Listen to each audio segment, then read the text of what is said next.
Well, welcome to July. It's been a busy couple months, and I haven't done a video since, my father was in town. But this will not be a layout update. Not that anything's not getting done. Sean's actually almost finished with the sugar mill boiler house. I've got Longmont Foods just about finished myself. But I've also been tasked with a project that I didn't want to turn down, and that was my wife came to me and said, I want to see your old logging trains, build me a diorama in the house. So the Colorado and Coyote Creek has been resurrected in a diorama, which is going to bring me to what this video is really about. We will do a video update soon as Sean gets the sugar mill done and I finish a custom build that I'm doing on one more house. And then I've got a couple more projects that I'm doing. But after that gets done, Longmont will be ready to be completely scenic. So we will have that 25 foot of the peninsula done. It's taken some time, but building models is never quick. But anyways, the purpose for this month is dealing with the diorama I've been working on. And people oftentimes ask me, why don't you do photo backdrops? It's not that I don't have the capabilities of doing it or that I can. This is a product that I used on the original Colorado and Coyote Creek. And this is from LARCproducts.com. It is a photo backdrop. I'll put a link down below in the description. And these are basically photos that were taken that you can use to make some photo backdrops. Well, I'm going to take a little twist. One of my sons introduced me to a product that we're going to show you here, and I'm going to take and customize these backdrops to fit my need for my diorama. So come on in and we'll show you what we're up to.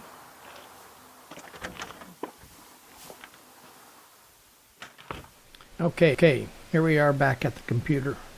So the first thing we're going to discuss is the CDs and where I'm getting the photographs from. Again, as I expressed in the introduction, I'm getting them from LARC Products.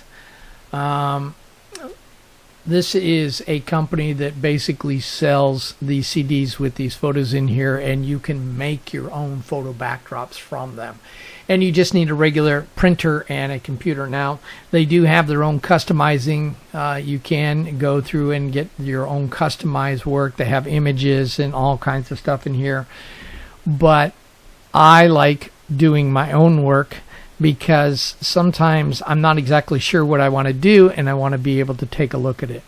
To give you an idea what is available, you get backdrops, you get buildings, you get graphics. Here's some flats. They've got some container loads if you're doing these things. They've got signs, billboard signs. Literally, these 7 volumes, if you were to take all the volumes here, you have over 1,000 backdrops that you can get. They have 64 skyscraper backdrops, 64 sky backdrop kits. I mean, this whole entire package is absolutely really worth it. It seems to me, I'm not exactly sure, and I'm not trying to sell it to you. It seems to me that you can get all 7 volumes for about $80, which is really very fair. If you take a look, they have some samples of backdrops being used by folks in here. These are some of the backdrops that they have where they're showing the models and the backdrops, and these are people that just printed them up themselves, including, here's a photo of my railroad, the old Colorado and Coyote Creek, in which I did exactly the same thing. This is the photo in the backdrop. This was basically printed up on simple cardstock and then cut and glued together to form that backdrop, and it looked absolutely, most people didn't even notice that it was actually multiple pieces together. That's how well they butt up together. Really, for the work, it's really worth it. Considerably cheaper than going with a custom backdrop. But that's not to say, hey, if you got the money, go for it. Go ahead and do it. The next thing we're going to talk about is how you get those. Now, we're going to eventually go to the program that you're going to use to do this. but let's take a look at what you get on the disc. So this is just volume 1 here, and when you get it, you're going to have these things. So you have building backgrounds, interior decorations, landscapes, and signs, and they're pretty self-explanatory. When you open up landscapes, there's all the files you need all right down here. Now they happened in the first couple volumes they used Word, and then in later volumes they went to PDFs. It doesn't matter if it's in a Word or a PDF. You can still convert these into usable files for working in the Photoshop that we're going to use. But one of the things they do is they include a preview so you can take a look at all the backdrops. They tell you how many parts there are, how tall they are, how long they are. Now, as you saw in the photo, I needed a backdrop that was over 14 feet long, and even at 10 by 90 inches, that would not be big enough for my 14 feet that I needed. So you can also take these and Photoshop them and expand them to a much larger size to make them fit your need. And I needed a 14-foot backdrop. So what we're going to do is we're going to the new diorama I'm building is a close-up scene, and I want to take this Adirondack pond. I want the trees from this Adirondack pond to be the immediate backdrop, and then I'm going to use another backdrop later on, and we'll show you how we go about doing that. So the very first thing I need to do is I need to open up these files. So I'm going to close this up here, and we're just going to take part 1 here. We're going to open it up, and here it is. This is the file that you open up. Now I may not use this one, but I want to show you how you can convert this Word document into a JPEG or something that you can work with in your Photoshop.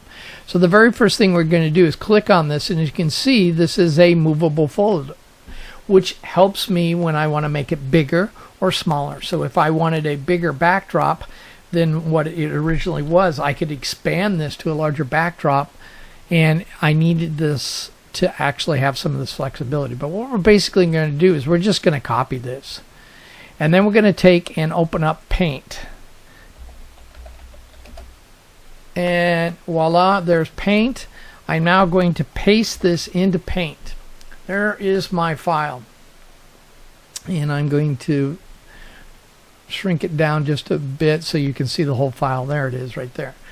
Now once I've got it in this format, I need to save it into a format that I can use. I like using PNGs. Most graphic softwares recognize that. You can use, of course, JPEG or BMP or a GIF. It doesn't matter. It's not a big deal.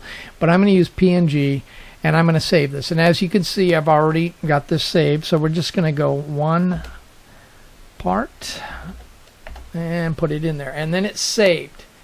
And that's how you get the file from a Word or a PFD. Why can't I speak today? You just simply copy the photo. You just right click it, say copy it, and then you paste it into Paint, and voila, you've got your file where you need it. So again, you just hit copy, and away you go.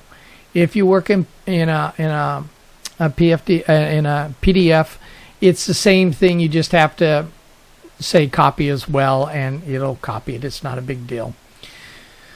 Okay, so now once we have that, we want to work with a program that is going to do it. And I was introduced to this new program. This is Affinity. And Affinity is these folks, from what I gather, and my son introduced me to them, so I'm not an expert on them, but from what I've gathered, some of these folks worked with Adobe Photoshop. So there are some similarities on this. One of the reasons I left Adobe was I don't use Photoshop often enough to justify spending what it costs per month to use it. And to be absolutely fair, I hate the way that they are running their rent their program type situation. I use Corel. I use a lot of Corel, but my son kind of introduced me to this Affinity, and I went ahead and gave it a shot, and I bought Affinity Photo. And that's what we're going to use, because if you've never worked with any of these things, it's really kind of nice. Now, if you're saying, well, this is PC based, no, you can do it on Mac or Windows, both of them. It's $50 for the program, which is, to me, is a very fair price for a piece of software program that actually does what it does here for editing. So once you have that, you can use the trial version first. I actually purchased it because I do use it often enough that I want to own it. But as I'm doing right now, where I'm probably spending a couple weeks using it and then after that it'll be like 6-7 months I won't need it at all. So once it starts up, it's no big deal. There we go. And now we're going to go ahead and just pull in our files. And we're going to open that up. So we're going to open a file. As you can see, I've used this a few times. So we're going to take this file. This is part 2. And I am interested in these trees. Maybe the lake. But I definitely don't want the sky, because I want to change the backdrop into there. So the first thing I'm going to do is duplicate this backdrop, always, because it makes it easier to come back and do it again, to change anything or to start all over if I need to. And I hate doing things twice, but sometimes you have to. And then I'm going to select filters, and I'm going to take this live filter, and I am looking for the high pass filter. Now this is going to gray everything out. Don't panic, picture's still there. And what I'm interested in doing is I want to bring this up until I can just see the trees. And you can see as I move this up, the trees begin to become more visible in that gray area. And I'm looking for about 6 pixels. I know it's 6 pixels because I played around with it a bit, and that's a good number to start with. It's a good baseline when you're working with scenery and things like that, but you can start with this. And then once I do that, I'm going to say merge. Now that photo is going to kind of look funny, but what we do is we go over here to normal. Again, we're checked on this, and we're going to select this, and we're going to go down until we find vivid light right there. Okay. Now we're going to go over to here to layers, and we're going to merge these 2 layers into visible. Okay, then I'm going to uncheck these 2 bottom ones. This is the duplication one on the bottom. This is my filter that I have in here, and this is my merged layer. I then am going to come over here, and I'm going to grab the selection brush. Now you can adjust how big this brush is. You can make it smaller. So it's at 64. We'll probably take it down to about 48. That looks better. And now I'm going to just go over here, and I'm going to trace what it is I want. You can see that it's trying to guess what I'm looking and tracing, and it's assuming that it's these branches. Now don't worry if you get it exactly correct. You can see some white spaces that are in there. Don't panic on that. We'll get that taken care of in a little while here. And then I can trace this all the way down, covering the whole thing. Now if I'm not interested in the lake, I can just go like this. And notice how it's trying to stay off the lake. And we can select all of this. Now if you don't like what you got, you can hit your Alt button, and it will actually subtract what I don't want, just like so. But in this case, I actually want this whole thing, including the lake. I'm not too sure how this is going to work out, so I want the lake just so I've got something. And my foam backdrop is about 2 inches, and that lake might be just enough to bump it up. Okay, so that's pretty good. But I don't like, I'm going to say refine here, and it's going to refine it. And you can see this red is what it's going to remove. But there's a lot of white in here, and maybe a little bit of some other stuff in here. So I can come in here and adjust the border.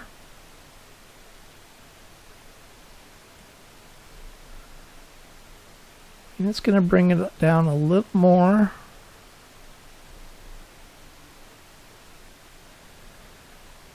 Okay, and we can remove a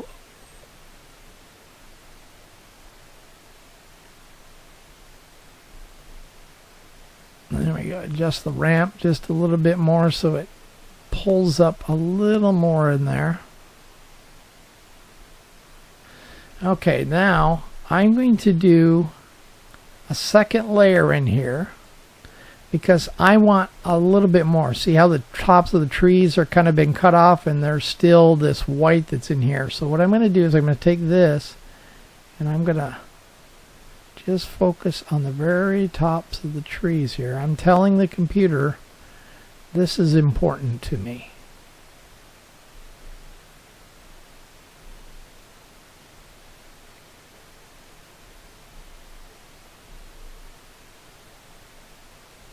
And I don't want that white, so it's going to try and remove some of that. There we go. And I want some more of this here. There we go. Okay, once I've done that, I can apply this. And voila, my background is all gone. And I've got trees, just the trees. So now I can take this file and I can save this. So we're going to save it as. Now, this is one thing I don't like about Affinity. I don't want to save it as an Affinity file. I want to export it. So I'm going to export this as a JPEG. And I'm going to say export. And now I'm going to tell it this JPEG is part 2, no back. So I know that there's no background there. Alrighty, now I want to change the background that's there. So I can go to, let's see here, I think I go to File here and I'm going to place. And now I'm going to place a new backdrop onto this. So I've got some already saved up here. So if I grab this one that says Rockies, we'll take this one right here. And we're going to say open. And now I'm going to paste that backdrop right like this. And I'll drag this over a little bit like so.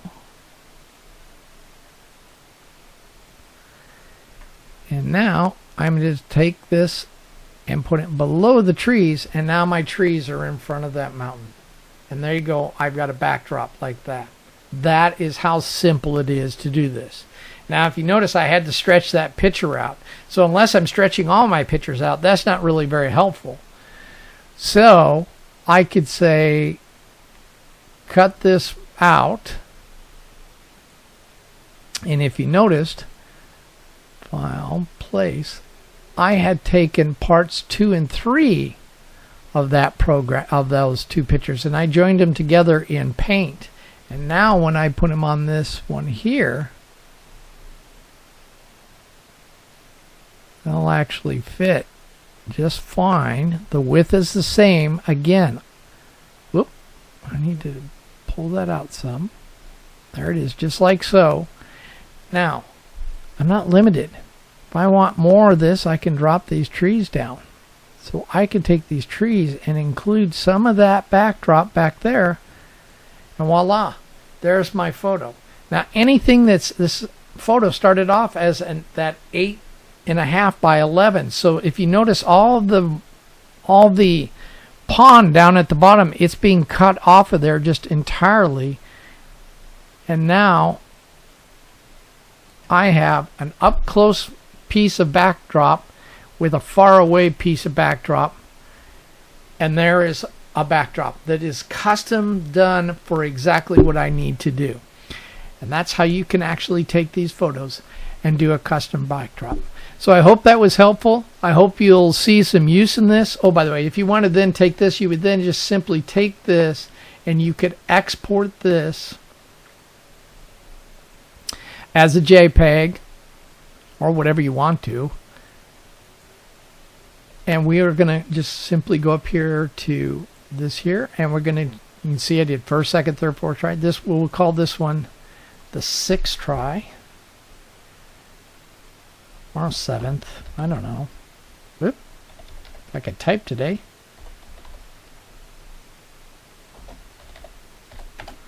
And there you go, it's saved. So now when you open up those photos, I'll simply go into here, into my backdrop photo here, and I can pull that up, and there is the photo all ready to go, and you can then print it from here. And you simply print it, and voila, it's a full size 8.5 by 11 right there, just like so, and it's ready to be print. And you can use your laser printer, whatever you want to, and there is your backdrop. Just to give you an idea of different ideas that you can do. Some of these work and some of these don't work. I think that's the one we showed you already. But there's some different ideas and how you can use these photos and merge these pieces together to make your own backdrops to fit your needs. So I hope this was a helpful video. Until next time, happy modeling.